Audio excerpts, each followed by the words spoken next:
Hello friends. शास्त्रीय संगीत को मैक्सिमम सिंप्लिसिटी के साथ प्रेजेंट करने के लिए ये चैनल समर्पित है। हमारा क्लासिकल संगीत बहुत ही सुंदर है, उसमें अलग सारे रस है और सबको सुनने में मजा आता है। कभी कभी सीखने का मन करता है और तब कभी न कभी ये डाउट आता है कि क्या मैं सीख पाता हूँ या क्या ये इतना सरल है, मैं समझ पाऊंगा। तो जहाँ पे ये खुशी दे रहा है, लोगों को सीखने की इच्छा हो रही है, उसके रुझान को रखते हुए और एट द सेम टाइम उस ग्रामर को सिंप्लीफाइड तरीके से समझाते हुए मैं हर कड़ी में आपको ऐसी जानकारी दूंगी और इतनी सिंपल तरीके से देना चाहूंगी कि ताकि आपके रोज की लाइफ को ये रिलेट करता रहे। ये कहीं से आया हुआ ऐसा न लगे या चुनिंदा लोगों के लिए ही बनाया हुआ शास्त्र न लगे। हर कोई इसे गा सकता है, समझ सकता है, समझ के साथ सुन सकता है। उससे काफी आपकी खुशी में बढ़ोतरी होगी और वही हम चाहते हैं। तो सबसे पहले है राग यमन। तो राग यानी क्या होता है, हम यहाँ पे देखेंगे कि राग यानी एक रचना होती है। तो रचना, इसका मतलब है एक पर्टिकुलर दायरा होता है, उस दायरे में उस राग को विस्तृत प्रेजेंट किया जाता है। तो जनरली हम अगर देखते हैं कि किसी पेंटर को एक तस्वीर बनाने के लिए, पेंटिंग बनाने के लिए कैनवस अगर दिया जाए, तो कैनवस रेक्टेंगुलर हो सकता है, सर्कल हो सकता है, ट्रायंगुलर हो सकता है। तो ऐसा कोई कैनवस है और वो अपनी तस्वीर बना रहा है उसमें, अगर उसके उस ट्रायंगल के बाहर वो जाती है पेंटिंग, तो ऑब्वियसली वो कहलाएगी कि ये आउट हो गया। तो उसी तरह से संगीत में भी राग होते हैं जिनका एक अपना शेप होता है और वो शेप निर्धारित करने वाले कौन होते हैं, तो सुर होते हैं। तो अपना एक नियम होता है, उन नियमों के अंदर आप उस राग को बहुत अच्छी तरह से एक्सप्लेन कर पाते हो। अंदर बहुत सारा फ्रीडम रहता है, बहुत सारी क्रिएटिविटी, हर एक का अपना एंगल, सोच विचार आप इसमें गा सकते हो और उस लाइन को निभा सकते हो। तो ये जो लाइन है ये कैसे बनती है, अगर राग यमन में हम देखें या कोई भी राग में हम देखें, तो आरोह और अवरोह ये एकदम शुरुआती तौर पे गाया जाता है राग के पहले। आरोह डिसाइड करता है कि in which way one should go up gradually, it's gradual going up, is called as आरोह। एंड अवरोह का मतलब है gradually coming down, is called as अवरोह। यानी नीचे के सा से ऊपर के सा तक आरोह, ऊपर के सा से नीचे के सा तक अवरोह। और तीसरा भाग होता है पक्कड़। पक्कड़ होता है यानी एक गाने का फ्रेज होता है, स्वर समूह होता है जो उस राग को इंडिकेट करता है। उसकी रंजकता हमारे मन में पहुंच जाती है उसको गाते ही या सुनते ही, तो वो इमीडिएट इफेक्ट ऑफ द राग वो पक्कड़ दिलाती है। तो हम देखेंगे कि ये तीन हिस्से जो है वो राग को कैसे कंटिन्यूअसली हम उन्हीं में घूमने वाले हैं अंदर, लेकिन हर बार वो अलग दिखने वाला है।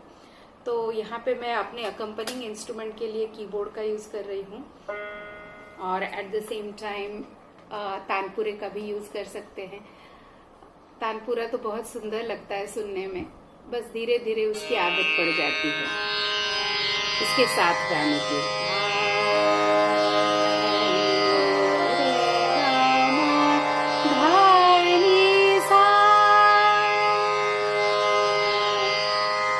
जाते वक्त हमने जो सुर लिए नी रे गा मा धा नी सा, आते वक्त जो अवरोह के सुर है सा नी धा पा मा गा रे सा, आते वक्त है सा नी धा पा मा गा रे सा। तो जाते वक्त आपने देखा होगा नी के बाद रे आ रहा है, सा नहीं है। नी रे गा मा, ये तीव्र म है और उसके बाद प नहीं आ रहा है, धा नी सा।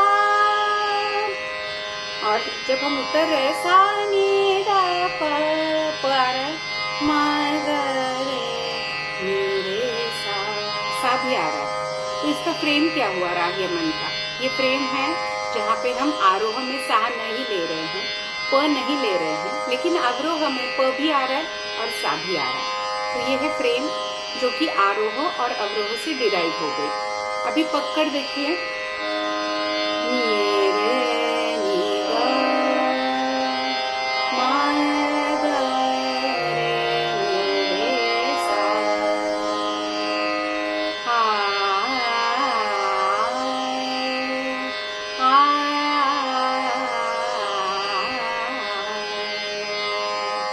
तो ये है पकड़। इसमें कोई जाने आने का ऐसा कोई क्रम नहीं होता, बट एक फ्रेज होता है जिसको गाकर राग यमन एकदम एस्टैब्लिश हो जाता है। और हम आगे जो third fourth part of the राग देखेंगे तो वो होता है बंदिश। बंदिश का मतलब होता है छोटा सा गाना जो दो हिस्सों में बटा हुआ है, स्थाई और अंतरा। स्थाई का मतलब है खर्ज के स्वर, मध्य स्वर प ध तक, जिनको लेके जो रचना बनाई गई है वो स्थाई में रहता है। और मध्य सप्तक के प ध के ऊपर नी सा, तार सप्तक के सा, फिर तार सप्तक के जहाँ तक आवाज जाती है म प तक जो संरचना है वो जो है वो अंतरा में बनाई जाती। यानी दोनों जगह पे राग को एस्टैब्लिश करने का, उसकी खूबसूरती दिखाने का मौका इस बंदिश की वजह से हमें मिलता है। तो इस बंदिश को हमें और एक जगह पे पिरोया जाता है, वो है कि ताल। तो ताल यानी the time machine in classical music. हम किस तरह से गाना गा रहे हैं, कितने टाइम इंटरवल में उसको कंप्लीट कर रहे हैं, ये सारी चीजें अगर हमारे रोज की लाइफ में घड़ी काम करती है तो गाने में वो ताल काम करती है। यहाँ पे हमने त्रिताल लिया हुआ है और त्रिताल की मात्राएं होती है 16, और मैं यहाँ बंदिश शुरू कर रही हूँ 9वीं मात्रा पे। तो आप देखिए मैं दोनों चीजें बता रही हूँ कि सुर का हमने यहाँ पे कैसे ख्याल रखा है और हमने ताल का यानी टाइम मशीन का कैसे ख्याल रखा हुआ है।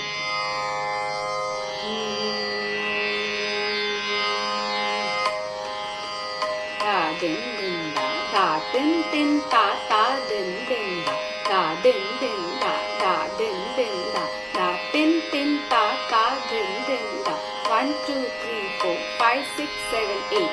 और 9वीं मात्रा से मैं इसे शुरू करूंगी लाइन को। तो ये दूसरे आवर्तन की 9वीं मात्रा पे ही दूसरी लाइन उठाऊंगी। धा दिन दिन धा दिन दिन धा। सरस्वती शारदे वरदे, सरस्वती शारदे वरदे, वाग्देवी वागेश्वरी माते। तो ये 2 लाइन हो गई स्थाई की। और इसमें ऐसा है कि मैंने 9वीं मात्रा से उठाया और 9वीं मात्रा पे ही खत्म किया। तो हम इसको पहली बार पूरा गाना समझ लेते हैं, स्थाई और अंतरा, और फिर इसके डिटेल्स में बताती हूँ।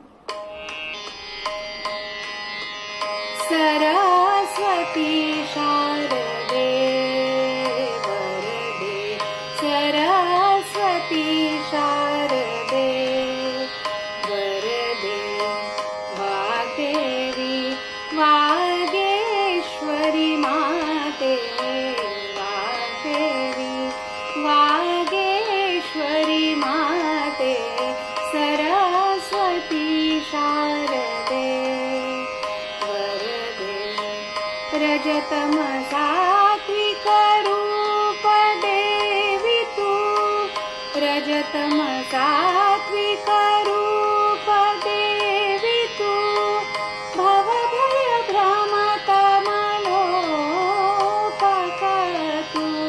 रसरंग माझे माते शारदे, सरस्वती शारदे वरदे।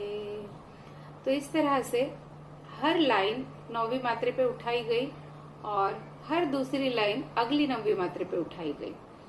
सुरों में अगर देखा जाए तो सुर देखिए, मैं आपको नोटेशन बता रही हूँ। मधनी ध प म रे ग रे नी रे सा, मधनी ध प म रे ग रे नी रे सा,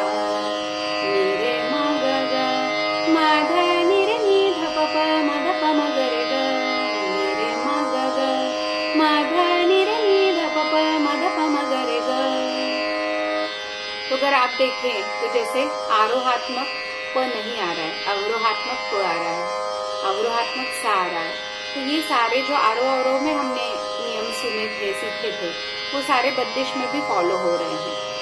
और उस वजह से ये सारा राग यमन का ही पार्ट है, लेकिन हर बार सुनने में जो रचना है वो आपको अलग लग रही है, उसकी वैरायटी बनी रह रही है, और फिर भी एक रूल को बांधे हुए हैं सारी चीजें। तो इसकी वजह से, ताल की वजह से सिंक्रोनाइजेशन आ जाता है। जैसे हमारे हार्ट बीट है, हमारे हर व्यक्ति को हार्ट बीट है, हमारे हर व्यक्ति के अंदर, बॉडी के अंदर नाद है, रेजोनेंस है। तो हर कोई संगीत सीख सकता है, क्योंकि ये दोनों चीजें भगवान ने हमें दी है, हर एक को दी है। उसको समझना जितना आसान हो जाएगा उतना ही वो आपको समझ में आने लगेगा। तो ये ताल और सुर से फिर संगीत बन जाएगा। तो आज हमने देखा कि ताल से कैसे बंदिश को बांधा गया था, और सुरों से भी, रागों के नियमों से भी बंदिश को कैसे बांधा गया था। इसके अगले सेक्शन में जो हम लेंगे वो इस राग को हम कैसे सीखेंगे उसकी जानकारी लेंगे और उस बंदिश को समझेंगे। उसके साथ ही यहाँ पे मैं जो बता रही हूँ, आप अगर आरोह अवरोह की प्रैक्टिस बहुत अच्छे से करते हैं, यानी बार बार करते हैं, तो आप उस राग को बहुत अच्छे से समझेंगे। और अगर आपको वो बहुत अच्छे से समझेगा तो देखिए आलाप और तान बनाना आपके लिए बहुत आसान हो जाएगा। यहाँ पे एक छोटा सा नमूना, मेरे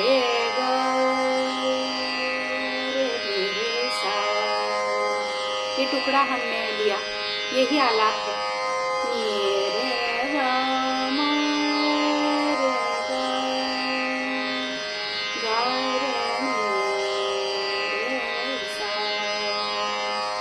ये भी राग यमन का ही आलाप है। फिर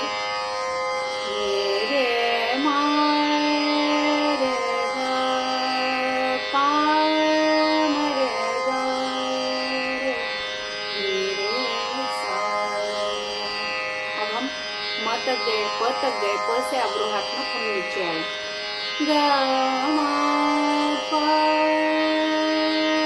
म ध प, ग म ध प म रे ग, ग म ध नि ध प, म ध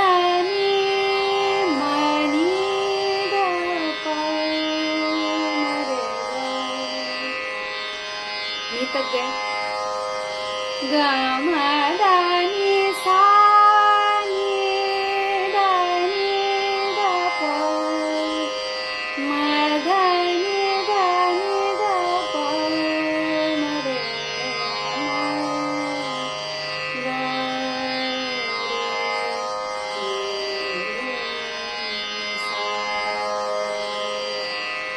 तो जैसे आरोह अवरोहात्मक ही हमने ये सब बनाया है और उनके रूल्स को फॉलो किया है, तो ये आलाप बन गए। कल जाके जब हम बंदिश सीखते हैं, बंदिश के साथ हम आलाप में इसे गा पाएंगे। फिर तान कैसे बनेंगी? इन्हीं स्वरों को जब जलद गति से गाया जाता है तो यही तान बनती है। मेरे ग रे ग, मेरे ग म ग रे ग, मेरे ग म प म रे ग, ग म प ध प म रे ग रे मेरे सा, मेरे ग ग रे ग ग रे म म रे ग ग रे ग ग नी रे मेरे सा। तो ये तान बन गई। इन्हीं स्वरों को हमने ज्यादा प्रैक्टिस किया तो हमें इनको जल्दी लेना भी आसान हो गया।